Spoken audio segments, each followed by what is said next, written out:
Hello दोस्तों, कैसे हैं आप सभी? होप कि आप सभी बहुत ज़्यादा अच्छे होंगे। CUET, PG, MCom entrance exam का पेपर हो चुका है 11 मार्च 2026 को। इस बार जो पेपर आया था वो प्रीवियस पेपर के कंपैरिजन में थोड़ा सा डिफिकल्ट था। दोस्तों इस बार पेपर टाइम टेकिंग था, बहुत टाइम आपको लग गया था। कंसेप्ट बेस्ड क्वेश्चन थे, मेमोरी बेस्ड क्वेश्चन थे और दोस्तों 15 से 20 क्वेश्चन ऐसे थे जो बहुत ज़्यादा टफ थे, जो कि आपने शायद नहीं किया होगा या फिर आपने गैस मारा होगा।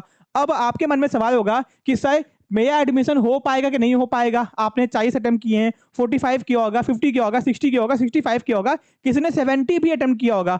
अब दोस्तों आपने कितना भी अटेम्प्ट किया है तो क्या आपका एडमिशन हो पाएगा, नहीं हो पाएगा? बहुत बड़ा ये सवाल, आप डाउट में भी होगे। कुछ बच्चों ने तो आस छोड़ दिया कि भैया मेरा होगा ही नहीं, अब चलो भैया कहीं और की तैयारी करते हैं। बेटा ऐसा बिल्कुल भी नहीं है।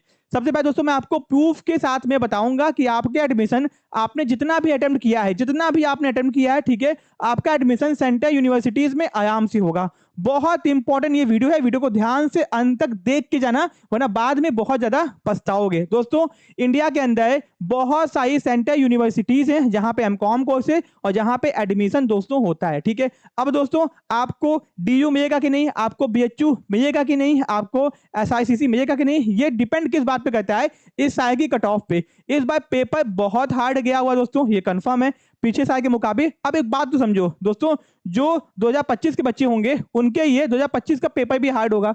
जो 2026 के बच्चे हैं उनके पेपर ऑलरेडी हार्ड है। जो 2024 के बच्चे होंगे उनके पेपर पर हार्ड ही होगा दोस्तों। यानी कि जब आप एग्जाम देते हो ना तो वो पेपर आपके लिए हार्ड ही होता है, बहुत इजी नहीं होता है, ठीक है। क्योंकि होता है कुछ चीजें आपके नई नई सामने आती है, ठीक है, क्योंकि आपने तो प्रीवियस पेपर के अकॉर्डिंग, सिलेबस के अकॉर्डिंग आपने तैयारी की होगी। बट कोई बात नहीं, 2026 का पेपर सच में थोड़ा बहुत डिफिकल्ट था, मेमोरी बेस्ड था, टाइम टेकिंग था। आपने क्वेश्चन उतना अटेम्प्ट किया होगा जितना आपको लगता है सही होगा। अब एडमिशन की बात करते हैं तो पहले दोस्तों यहाँ पे हम लोग देखते हैं, ठीक है, यहाँ पे आ जाओ भैया एग्जाम में किसने कितना क्वेश्चन अटेम्प्ट किया, एक एवरेज, ठीक है। 30 से 40 क्वेश्चन 12% बच्चों ने, 40 से 50 क्वेश्चन 25% बच्चों ने, 50 से 60 क्वेश्चन दोस्तों अटेम्प्ट किया गया है आपका मैक्सिमम 47 बच्चों में। दोस्तों पिछले साल भी 50 से 60 क्वेश्चन अटेम्प्ट करने वाले मैक्सिमम जनता थी, मैक्सिमम जनता, ठीक है। यानी कि दोस्तों जिन्होंने भी अटेम्प्ट किया हुआ वो 50 से 60 के आसपास है, यानी दोस्तों 50 से 60 यानी कि 200 नंबर, 210 20 के नंबर आसपास आपका मैक्सिमम हाईएस्ट जा सकता है।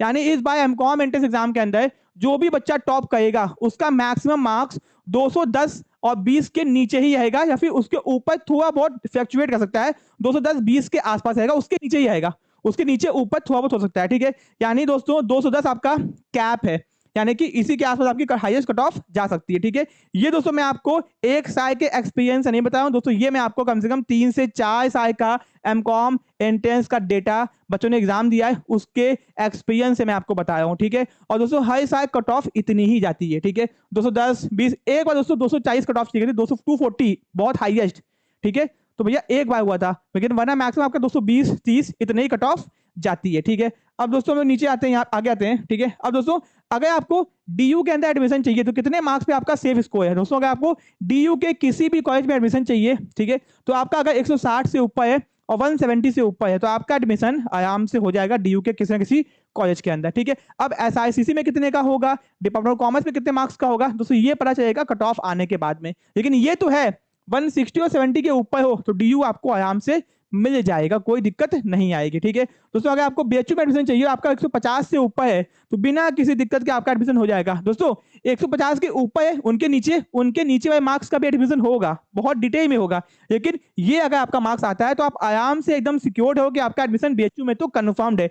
फोन 40 है 30 है तो उस पर भी आपका एडमिशन होगा, बट ये मैं आपको maximum possibilities of safe score बता रहा हूं, इसके ऊपर है, यानी कि ये मान के चलो कि आपका एडमिशन हो गया है, ठीक है। अब दोस्तों जो बच्चे इसके नीचे हैं उनका एडमिशन नहीं होगा दोस्तों, आपके ये आपको बीएचयू के डीयू के सेकंड काउंसलिंग का, थर्ड काउंसलिंग का वेट करना होगा, ठीक है।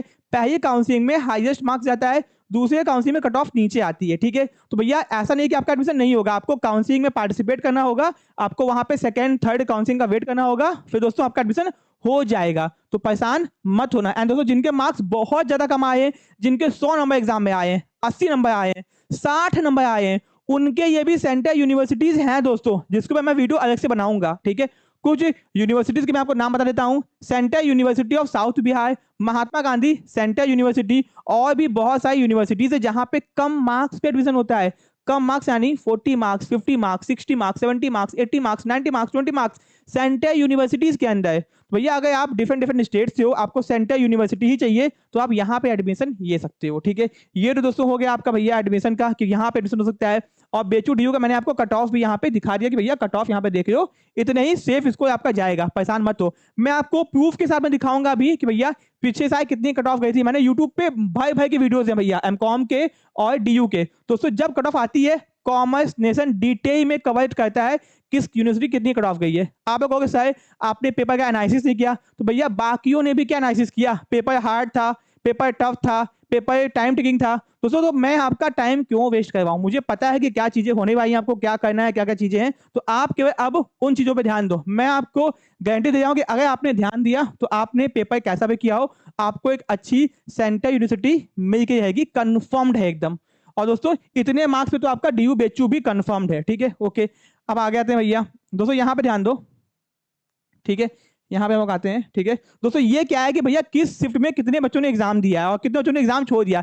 एक और फैक्टर ये भी है कि इस साल जितने बच्चों ने फॉर्म भरा था उससे बहुत कम बच्चों ने एग्जाम दिया है। अगर दोस्तों यहाँ पे 11 मार्च की बात की जाए तो यहाँ पे अगर शिफ्ट 1 की देखा जाए, शिफ्ट 1 में 41,914 बच्चों ने भैया फॉर्म भरा था। ठीक है, एग्जाम कितने बच्चे दोस्तों देने आए, 29,700 भैया 50,000 के सॉरी 42,000 के आसपास फॉर्म फिल किए थे और 30,000 के आसपास फॉर्म एग्जाम देने आए थे बच्चे। ठीक है, फिर दोस्तों आपके दूसरे आते हैं तो यहाँ पे 41,000 के आसपास भैया फॉर्म भरा गया था, 32,000 यानी दोस्तों 10-10 हजार का गैप है।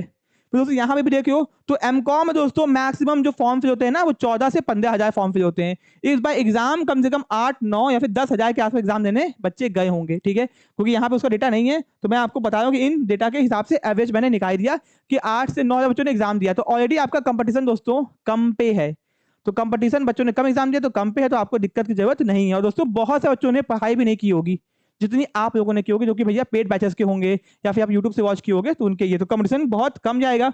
दोस्तों अभी हम लोग के चैनल पे बहुत सारे वीडियोस आएंगे कि किस यूनिवर्सिटी में कितने मार्क्स पर एडमिशन होता है, लो मार्क्स यूनिवर्सिटीज एडमिशन दोस्तों करवाने के आपको, आपका एग्जाम तो हो गया, अब आपको आंसर की का वेट करना होगा। आंसर की आएगी, वहां पे आपको कहा जाएगा आपने जो आंसर किया है चेक करो सही है कि नहीं। अगर आपको कोई डाउट है तो आंसर की को चैलेंज करो, वो भी करने को कहा जाएगा। फिर दोस्तों ये सब आपको करना होगा, इसमें टाइम लगेगा आपको। तो अब आपको क्या करना चाहिए, अब आपको दोस्तों उन यूनिवर्सिटीज की तैयारी करनी चाहिए जहां पे स्टेट यूनिवर्सिटीज। ठीक है, तो वहां की तैयारी करते रहो, बैठे मत रहो। जिसको एएमयू एमकॉम करना है, जिसको जीएमआई एमकॉम करना है, जिसको भैया उनके अगर स्टेट में स्टेट यूनिवर्सिटीज वहां का करना है तो वहां का फॉर्म भरो। जैसे बनारस में एमजीकेवीपी है, हरीश चंद्र है, बहुत सारे कॉलेजेस हैं। ठीक है, वहां का भी कर सकते हो आप लोग। ठीक है, तो मैं आपको बता रहा हूँ कि अब आपको बैठना नहीं है केवल कि बैठे हुए केवल, और आपको अगर आपको सीयूटी पीजी से एडमिशन लेना है तो ध्यान रखना जिस भी यूनिवर्सिटी का पोर्टल ओपन होगा आपको उसका फॉर्म अलग से भरना होगा। सपोज किसी ने सीयूटी पीजी दिया है, उसको बेचू में एडमिशन चाहिए, तो बेचू का फॉर्म आएगा, फॉर्म भरना पड़ेगा। ठीक है,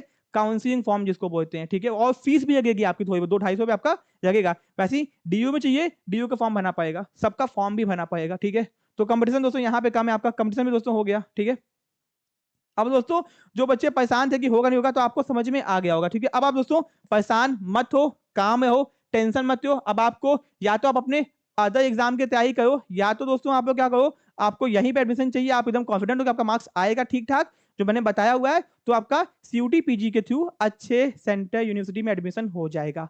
परेशान मत हो। कोई और डाउट है, परेशानी है, समस्या है, तो दोस्तों मैं आपके लिए अलग से वीडियो बना दूंगा, लाइव भी आ जाऊंगा, एंड जो भी प्रॉब्लम है कमेंट बॉक्स में कमेंट करो, मैं उसका रिप्लाई जरूर करूंगा। ठीक है, वीडियो अच्छी लगी वीडियो को लाइक करना, चैनल को सब्सक्राइब करना, और दोस्तों चैनल पे बने रहना, क्योंकि अब होगा असली जंग। यानी अब आपको बहुत सारी यूनिवर्सिटीज के फॉर्म भरने होंगे क्योंकि आपने सीयूटी पीजी दिया हुआ है। ठीक है, अब आपको भैया पूरा काउंसलिंग फॉर्म भरना होगा, एक भी गलती मत करना वरना बाद में बहुत पछताओगे, क्योंकि यहाँ पे अगर गलती हुआ तो आपको यूनिवर्सिटी में भागना पड़ेगा। सीयूटी पीजी फॉर्म में गलती हुआ तो एनटीए को फोन करके आपने ठीक करवाई, बट दोस्तों यहाँ पे अगर गलती करोगे ना, बेचू के फॉर्म में गलती हुआ तो बेचू भाग के आना पड़ेगा ठीक करवाने के लिए। ठीक है, क्योंकि भैया बहुत लंबे प्रोसीजर, कॉम्प्लेक्स प्रोसीजर होते हैं। ठीक है, अब तो जब से ऑनलाइन हुआ है चीजें अच्छी हुई हैं, बट तब भी दोस्तों दिक्कतें आती हैं। ठीक है, तो ध्यान रखना फॉर्म को सही से भरना, और दोस्तों आपको वेट करना है कब तक फॉर्म यहाँ के ओपन होते हैं। और एक और दिक्कत है, इनके फॉर्म जो है 2-3 स्टेप्स में आते हैं। पहले होगा रजिस्ट्रेशन, फिर जब एनटीए का रिजल्ट अनाउंस होगा तो आपके मार्क्स को अपडेट करना होगा यहाँ पे। ठीक है,